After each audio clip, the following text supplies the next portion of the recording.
One of the most constant things in life is prices change. The price of lithium have been drastically fluctuating for decades.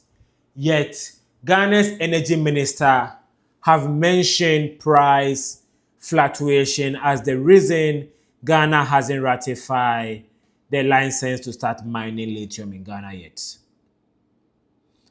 In 2018, when Ghana found lithium in commercial quantity, the world price of lithium was around $24,000 per metric ton. In 2022, the price of lithium shot up to a record $71,000 per metric ton. In 2023, when Ghana signed with Atlantic Lithium our mining deal with them, the price had come down to $46,000 per metric ton. And within a year, that 46,000 was reduced by over 80%. And yet, Atlantic Lithium went to their annual general meeting and said they are still going to go ahead and, mine the lithium in Ghana as soon as they have the ratification from Parliament, right? So, in October 2025, why is Ghana's energy minister using price fluctuation of lithium as the reason to renegotiate a deal Ghana had already entered with the lithium company? I'm about to tell you what I think is the reason. But before I do that, my name is Senebi Tony. I'm a Ghanaian writer who lives in the US. On this channel, I talk about Ghana's foreign policy and trade. So if you are into intellectual conversations, subscribe. Now, I don't just tell you what is happening. I like to also tell you why it is happening and how it came to be. So let's start from 1991. In 1991, Sony put out their camcorder, the Sony Handycam. It was one of the first cameras that was handheld, rechargeable, and the battery lasted long. So like history and I also like technology. So technology used to be huge. Computers were so big. You couldn't have this small MacBook as doing as much as it's doing right now back in the day. So when Sony put out the camcorder that you could hold in your hand and take videos with it, it was a mind-blowing technology. So people started investigating to find how did Sony do this? And they found out that the battery in the camera was itself a groundbreaking technology. Sony had used lithium ion to make a battery that is rechargeable but also lasts long. Why is that a big deal? Lithium ion is the lightest metal, which means that when you charge it, it stores up energy without adding weight. So, there are some, let me use gold. If you if you put electricity in gold and you are able to store energy in gold, it will add to the weight of the gold. So if like my laptop or my MacBook was made with gold ion, that means it will be heavier than it is right now. Our mobile phones will be heavier than they are right now, but they are not as heavy. Why? Because the battery that is using lithium ion is very light and it is a really, really good conductor of electricity. And yeah, let's just not go too much into that part. So that one technology, lithium ion used for battery, changed the entire world of electricity. Now every laptop, every phone, and pretty much every portable electrical device uses lithium ion battery. That increased the value of lithium, but not as much as electric cars did. Phones, they use small lithium for the battery. Laptops, small lithium for the batteries. But car battery is big, right? Yeah. So electric car battery even bigger than normal car battery. So more and more lithium will be used. So when Tesla Model X car was launched in 2012, I believe, and it became the cool new car to own, the value of lithium started going up around the world. Now, people started taking mining lithium more seriously than they did before 2012. It was in this frenzy that Ghana discovered lithium in 2018. And around the same time, the US National Security declared lithium a critical mineral for national security in the US, even adding more to the value. But it was 2020 that changed everything. In 2020, Tesla passed Toyota to become the most valuable car company in the world. That was a big deal. You know why? Toyota is the most valuable car company in the world because everybody has a Toyota. If you are poor, you have a Toyota Corolla. If you are rich, you have a Toyota four-wheel drive. It doesn't matter your economic status, you can have a Toyota. So Toyota is valuable because they are able to sell to everybody. You understand? So when Tesla, a company that produces only one type of car, overtook Toyota to become the most valuable company, it sent shockwaves around the world. And now everybody saw electric vehicle as not just the future, but the present. People started making decisions and plans to get in the electric vehicle business. And who are the people? People in the supply chain for electric vehicle, including producers of lithium ion batteries. And what would they need? They'll need lithium that is mined. Lithium is a mineral that is mined. They'll need a mined lithium mineral to make the battery, right? So the value of lithium started going up in the world.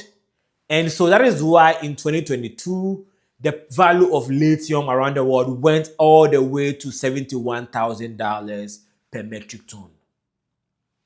And this was also around this time in 2022 that the US even added more ink to their earlier decision to declare lithium a critical mineral for national security.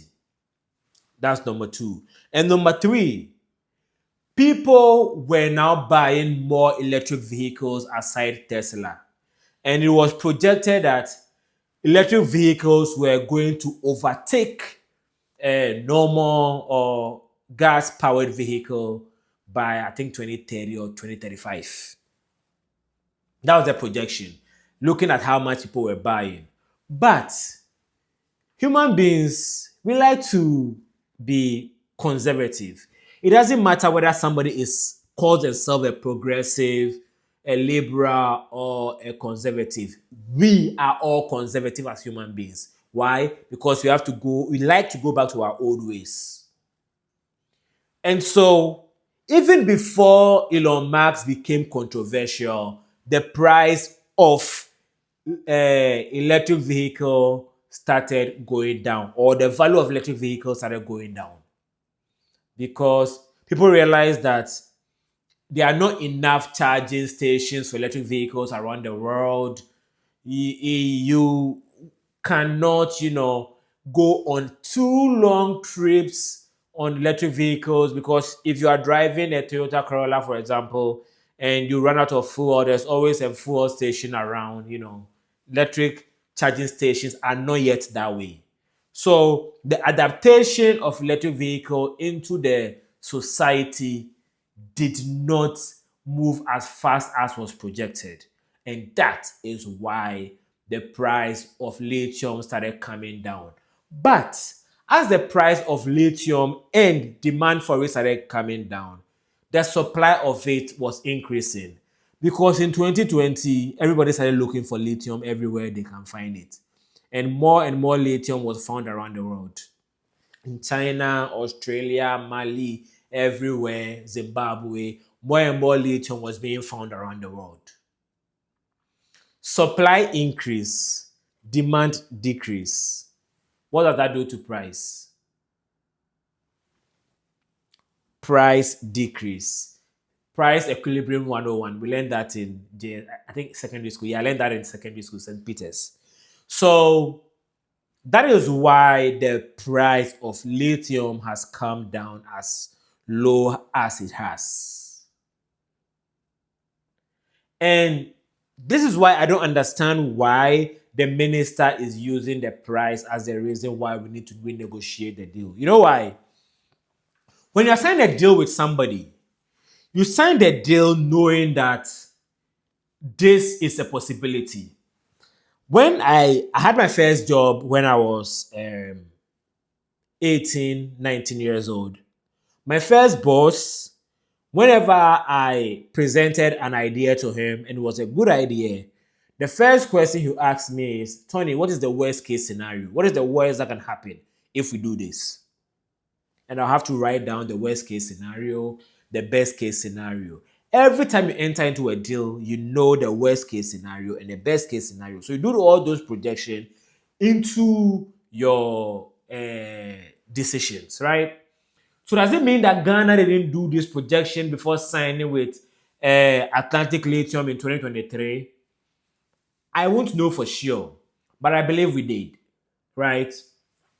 But under the deal Ghana signed with Atlantic Lithium, I believe it was a good deal because Ghana gets to have 19% equity stake in the lithium that will be mined, 13% upfront and 6% through the Mineral Income Investment Fund, and 1% of the income would be invested back into the local communities where the lithium will be mined.